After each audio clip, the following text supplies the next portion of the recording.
O que vem primeiro? A depressão ou o sentimento de tristeza, de ansiedade? Ou é a... Não sei qual é a pergunta que eu quero fazer. Como é que é a pergunta? Eu quero saber o que se vem... Tipo assim, eu tenho essa porcaria. Eu não sei se é depressão, o que é. Eu tenho muita tristeza de vez em quando. Só que o meu exercício... Eu faço academia, treino, como direitinho. De vez em quando vem essa merda e eu não sei de onde vem. E aí eu começo a parar de treinar. Então eu não sei o que vem primeiro. Se é... Eu parei de treinar e aí a depressão veio. Ou a depressão veio e eu parei de treinar. Entendeu? Eu nunca sei onde é que tá a origem do negócio que tá rolando. Você, assim, oscilações emocionais, isso é importante diferenciar, tá? Eu abro às vezes a caixinha de pergunta no meu Instagram, pra galera perguntar sobre saúde mental e tudo mais. E se essa pandemia afetou de alguma maneira a sua saúde mental, você não tá sozinho, você não tá sozinha, muita gente ficou mal. Porque você tirou um efeito protetor muito grande, que é a socialização, você falar com pessoas, sociabilizar. Mas oscilações emocionais são normais. Deixa eu diferenciar para você. Quando a sua emoção, oscilações emocionais, elas podem ocorrer por um estímulo externo ou interno. Por exemplo, você está chegando aqui no estúdio e alguém bate no seu carro. Um estímulo externo. Você fica pistola. Aí você fica bravo, você fica irritado, fica agressivo, ocorre uma série de liberação de hormônios, uma série de liberação de neurotransmissores no seu cérebro, a gente pode falar depois, que faz você ter uma sensação de irritabilidade e acaba se tornando uma pessoa agressiva naquele momento, com você ou com a pessoa que fez isso. Isso é uma oscilação emocional. Ou seja, oscilação emocional, e pode ser por um estímulo interno. Você está sentado aqui agora me entrevistando e vê um pensamento, uma coisa que aconteceu na sua vida lá atrás, ou um problema que você tem futuro, e você fica triste, fica borocochô, fica para baixo. Então, uma oscilação emocional é uma oscilação pontual que ocorre devido a um estímulo interno ou externo perceptível. Esse pensamento, só para a gente não avançar ainda, esse pensamento que vem do nada, ele vem do nada? Que porra é essa? A gente chama de pensamentos automáticos ou intrusivos, que são pensamentos que surgem na sua cabeça devido a crenças que você tem. A psicologia cognitiva comportamental, que é a linha teórica que eu trabalho, ela trabalha com a ideia de que o nosso comportamento e as nossas emoções são regidos por crenças centrais. Não são limitantes. Crenças limitantes é um termo incorreto. São crenças centrais que a gente desenvolve durante a nossa vida. E a gente não sabe direito aonde a gente desenvolveu e por que a gente desenvolveu, é devido a uma série de construções, de comportamentos que a gente teve. E essas crenças, geralmente a gente não tem muito acesso a elas. A terapia, ela consegue acessar. Às vezes o paciente, ele não manifesta verbalmente a crença. Por exemplo, pacientes com depressão, quando você vai tratar, geralmente tem uma crença de incapacidade ou insuficiência. Ele acredita fortemente que ele é incapaz e insuficiente. E ele acredita em relação a ele, em relação aos outros e em relação ao futuro. Essa tríplice. Essa crença que ele tem, que dificilmente ele verbaliza, eu sou uma pessoa incapaz, eu sou uma pessoa insuficiente. Essa crença, ela gera um padrão de pensamentos automáticos. Então a crença, geralmente ele não tem acesso. A crença, ela se manifesta em pensamentos automáticos. Por exemplo, um pensamento automático de uma pessoa que tem depressão e tem a crença de insuficiência, eu não vou conseguir fazer isso. Eu não vou conseguir fazer essa faculdade. Eu não vou conseguir fazer academia. Eu sou péssimo. As pessoas não gostam de mim. Eu não vou me dar bem pro futuro. Perceba que todos esses pensamentos têm a ver com a crença. É como se a crença fosse uma semente e esses pensamentos saem dessa sementinha. E aí você tem que fazer um processo de psicoterapia para entender quais são os pensamentos automáticos que você tem, porque são esses pensamentos automáticos que levam você a ter uma modificação emocional. Então você me pergunta o que vem primeiro? Vem o comportamento ou vem os pensamentos? Os pensamentos. Você tem um pensamento, esse seu pensamento determina o seu estado emocional. Então se você pensa, cara, o podcast está ruim, não estou mandando mal, você se sente mal, obviamente, com esse pensamento. E esse pensamento leva você a ter um comportamento. Essa emoção que você teve de ter se sentido mal devido a esse fluxo de pensamento, leva você a ter um comportamento. Comportamento letárgico, de ficar mais na sua, de não fazer as coisas. Vontade de dormir para sempre. Exatamente. Então, assim, isso, Arthur, se você tem outros fatores de risco, se você é uma pessoa, por exemplo, sei lá, usa droga, tem relações interpessoais péssimas e tóxicas, uma pessoa que fica ainda mais alimentando esse tipo de crença que você tem, que você é incapaz e que você não vai conseguir. Realmente, cara, o podcast tá horrível mesmo, acho que é melhor. Cara, Você se afunda. Você se afunda. Só que aí que mora o segredo.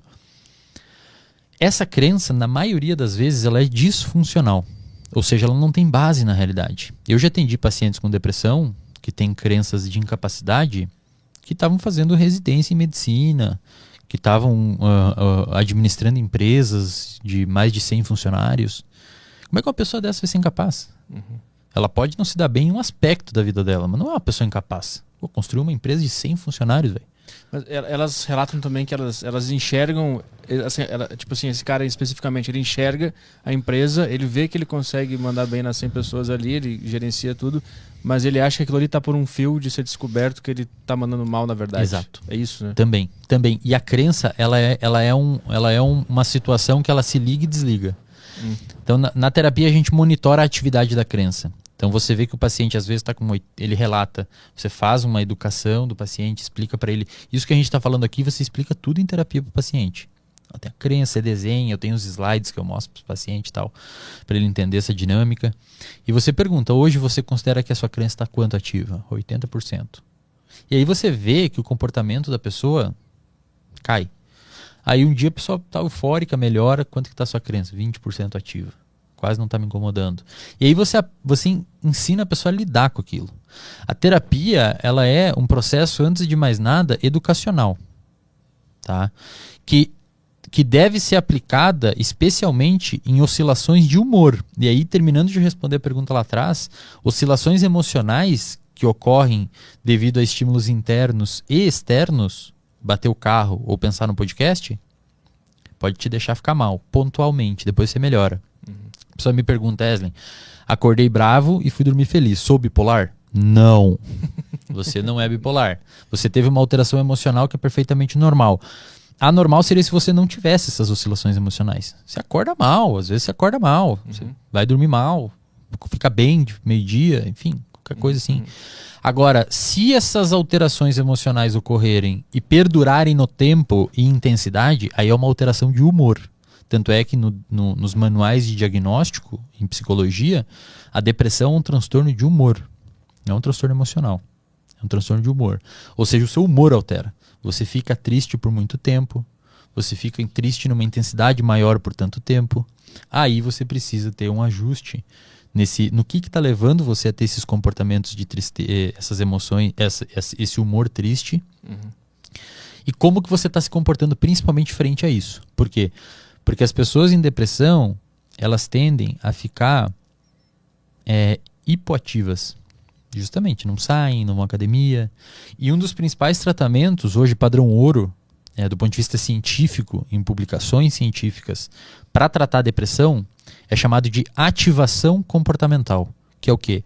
O terapeuta analisa as capacidades de enfrentamento do paciente e, à luz dessas capacidades de enfrentamento do paciente, o terapeuta bola um protocolo de ativação comportamental para aquele paciente começar a fazer as coisas. Então se é um cara que fica na cama o dia inteiro no quarto escuro, então beleza, durante a próxima semana a gente vai começar a abrir a janela. Depois você vai começar a arrumar a sua cama e levantar, lavar a louça, sair com o cachorro, devagar. Por quê? E isso é muito maneiro quando você entende isso. Porque nós somos sensíveis às consequências dos nossos comportamentos. E as pessoas não percebem isso. Então, se você faz alguma coisa, você é sensível ao que você fez. Você faz uma cagada, você fica mal. Você faz uma parada da hora, você fica bem. Quando a gente consegue alcançar um objetivo e realizar uma tarefa, nós somos recompensados por isso. E o paciente que está em depressão, ele se coloca em situações que não o recompensam e, por outro lado, se coloca em situações que deixam ele para baixo. Se você pegar uma pessoa, do ponto de vista de saúde mental, saudável hoje e deixar ela 2 dias num quarto escuro, a pessoa vai ficar triste. E a pessoa com depressão, às vezes, faz isso. Então, assim, ela tá num lugar que naturalmente vai deixá-la triste. Por isso que é curioso saber se a depressão, especificamente, ela é causada... Primeiro, porque o cara tá se alimentando mal, se ele tá num quarto escuro, ou se ele come mal porque ele tá com depressão. Cara, isso é uma discussão que pode ser um pouco longa. Tá? A depressão é uma doença multifatorial. Primeiro, antes de mais nada, se você tem um irmão gêmeo que tem depressão, um gêmeo idêntico, do ponto de vista genético, você tem algo aí na ordem de 20% de ter depressão, de desenvolver. Talvez 25%. Outros transtornos são mais. Se você tem um irmão gêmeo que tem autismo, você tem 90% de chance de ter. Então você praticamente vai ter, se você tem um irmão gêmeo idêntico. Se você tem um irmão gêmeo idêntico que tem transtorno bipolar, você tem 70% de chance de ter. Se for um irmão normal, tipo não gêmeo idêntico, um irmão normal, essa chance cai bastante. Então, primeiro, existe um fator genético na depressão. Então, se você tem familiares com depressão e tudo mais, você tem uma chance de desenvolver. A população geral, eu não sei se você tem noção desse dado, mas é muito interessante. E acho que a galera, às vezes, acha que depressão é aquela pessoa que não toma banho, que não escova o dente, sabe? E, cara, eu postei no meu Instagram esses tempos uma foto do Chester? Do ex-vocalista do Linkin Park. 40 horas antes dele se suicidar, o cara tava rindo na praia. Ele conseguia fazer as coisas dele do dia a dia, ele conseguia ir em reuniões, ele conseguia falar com a família, ele conseguia rir, mas tinha depressão. E aí a depressão, em algum momento, as capacidades de enfrentamento dele diminuíram e ele cometeu um suicídio. Então, depressão, muitas vezes, você passa no mercado por pessoas que estão com depressão. A pessoa tá fazendo compra. A pessoa tá fazendo as coisas. Não é aquele estereótipo de filme que a pessoa fica extremamente desarrumada, mal. Essa é uma depressão severa. Então é verdade isso de você passar por pessoas com depressão, que todo mundo que está assistindo aqui tem 10% de chance de desenvolver depressão em algum momento da vida. É bem alta a incidência de depressão no planeta. Você tem 10% de chance a qualquer momento da vida ter depressão. Independentemente do que acontecer na tua vida? Na verdade, as situações que acontecerem na tua vida podem diminuir ou aumentar essa chance. A partir desses 10%, é isso? Por base, então, o ser humano tem 10%. É a média é 10%. Entendi. Se você pegar a população geral. Mas se você é um cara que se exercita, se alimenta bem, tem uma boa rede de amigos, uma relação boa com alguém, uma pessoa que você confia, uma pessoa que você conversa, uma pessoa que você compartilha, tem um animal de estimação. Tem estudos que mostram que animal de estimação, pets, são extremamente antidepressivos, que protegem contra a depressão. Se você pratica atividade física, se você dorme bem. Então você... Imagina assim. Imagina que a sua saúde mental é um copo d'água. E existe uma torneira em cima do copo d'água e um furinho embaixo. O furinho embaixo são os fatores protetores. E a torneira em cima são os fatores de risco. Então, quando o copo transbordar, você desenvolve depressão. Então, você tem os fatores de risco e os fatores protetores.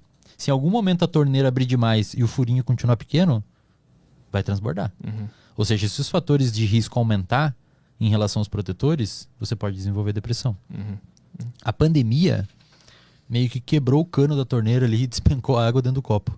A pandemia é um fator altamente estressor para a saúde mental.